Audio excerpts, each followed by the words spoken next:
নমস্কার বন্ধুরা, অন্নপূর্ণা বেকসে সকলকে স্বাগত। একদম কম সময় মুখরোচক কিছু খেতে মন চাইলে এই রেসিপিটা বানিয়ে নিতে পারেন। আজকের পদ্ধতিতে যদি পুরটা তৈরি করেন তাহলে নর্মাল ফ্রিজে রেখে 2 দিন ব্যবহার করা যাবে। আর বেশি দিন রাখতে চাইলে তাহলে জিপ ব্যাগ, পলি ব্যাগ বা এয়ারটাইট কন্টেনারে করে ডিপ ফ্রিজে রাখতে পারেন। আর এভাবে পরোটাটা বানালে খেতে অনেক বেশি ভালো লাগে। তাহলে চলুন দেখে নেওয়া যাক। রেসিপিটি বানাতে আমি 250 গ্রাম আটা নিয়েছি। এখানে স্বাদ মতো দিয়ে দেবো নুন। এবারে সামান্য চিনি দিচ্ছি। এবারে ময়নের জন্য আমি 2 চামচ সাদা তেল দিয়ে দেবো। ময়নটা দিয়ে ভালো করে আটার সঙ্গে আমি মিশিয়ে নেব।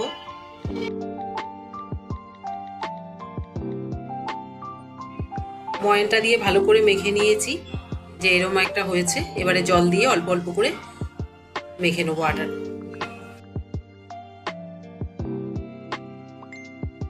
আটাটা ভালো করে মাখা হয়ে গেছে, আমি এবার ঢাকা দিয়ে সাইড করে রেখে দেবো। আলুর পুরটা তৈরি করার জন্য আমি এখন গ্যাসের মধ্যে একটা কড়াই বসিয়ে দিয়েছি। কড়া গরম হয়ে গেছে আর 2 চামচ আমি সর্ষের তেল দিয়ে দিচ্ছি।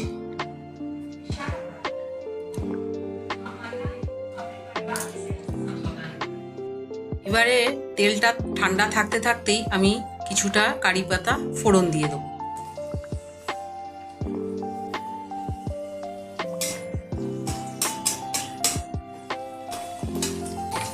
এবারে আমি অল্প পরিমাণ হিং দিয়ে দেবো ফোড়নে।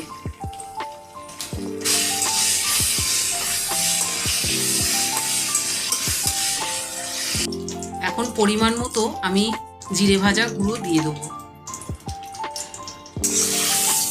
এবার তেলেতে ভালো করে মিশিয়ে নেব। এবারে কাঁচা পাকা লঙ্কা কুচোনো দিয়ে দেব। আপনারা আপনাদের প্রয়োজন মতো ঝালটা কমিয়ে বা বাড়িয়ে দিয়ে দেবেন। আমি সেদ্ধ আলু 4টে ম্যাশ করে রেখেছি, এবার এটা দিয়ে দেব।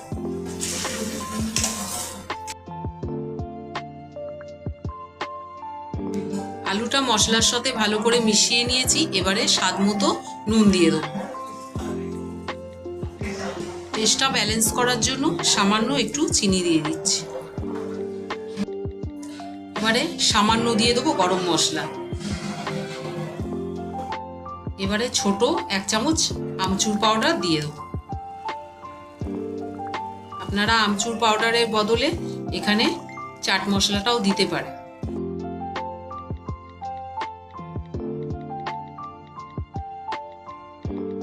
আলুর পুরটা আমি একটা পাত্রে ঢেলে নিয়েছি।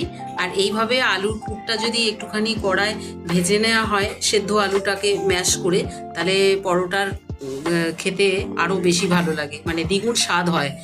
একবার এইভাবে করে দেখবেন, খুব ভালো লাগবে। এবারে ময়দার ঢাকাটা খুলে আমি দেখে নিই। একটুখানি হাতে অল্প করে মেখে নিয়ে এবার লেচি কেটে নেবো আটাটা।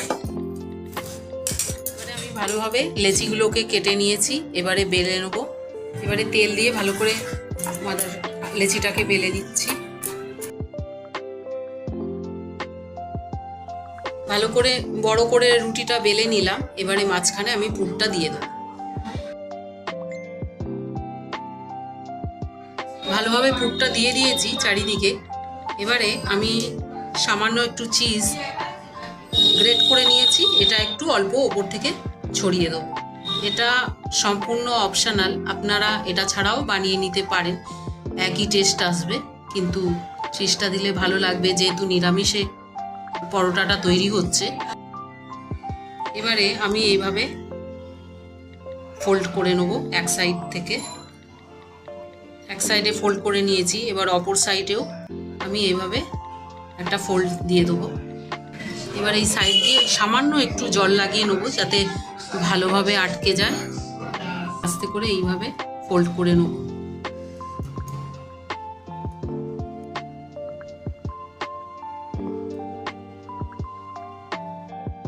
এবারে উল্টে নিয়ে একটু হালকা করে হালকা হাতে একটু বেলে নিতে হবে, বেশি চাপ দেওয়া যাবে না।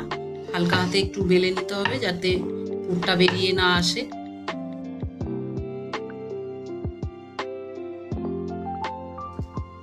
পরোটাটা সুন্দর করে বেলা হয়ে গেছে, এবারে ভেজে নেব। এবারে গ্যাসে একটা প্যান বসিয়ে দিয়েছি, এবারে পরোটাটা এর মধ্যে দিয়ে দেবো। প্রথমে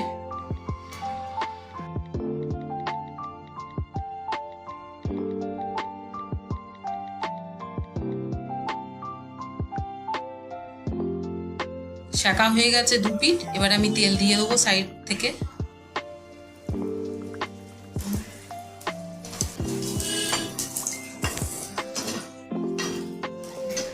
এভাবে একটু ঘুরিয়ে ঘুরিয়ে ভাজতে হবে। পরোটাটা দু পিঠই ভালো করে ভাজা হয়ে গেছে, এবারে আমি তুলে নিচ্ছি। এইভাবেই বাকি পরোটাগুলো আমি ভেজে নেব। তাহলে ঝটপট দেখলেন কত সুন্দর আলুর পরোটাগুলো তৈরি হয়ে গেল। তো আপনারাও এইভাবে বানিয়ে নিন, খুবই খেতে ভালো লাগবে। আর রেসিপিটা যদি ভালো লাগে অবশ্যই একটা লাইক করে চ্যানেলটি সাবস্ক্রাইব করতে ভুলবেন না। আজকের মতো এই পর্যন্ত, আবার দেখা হচ্ছে অন্য রেসিপির সাথে।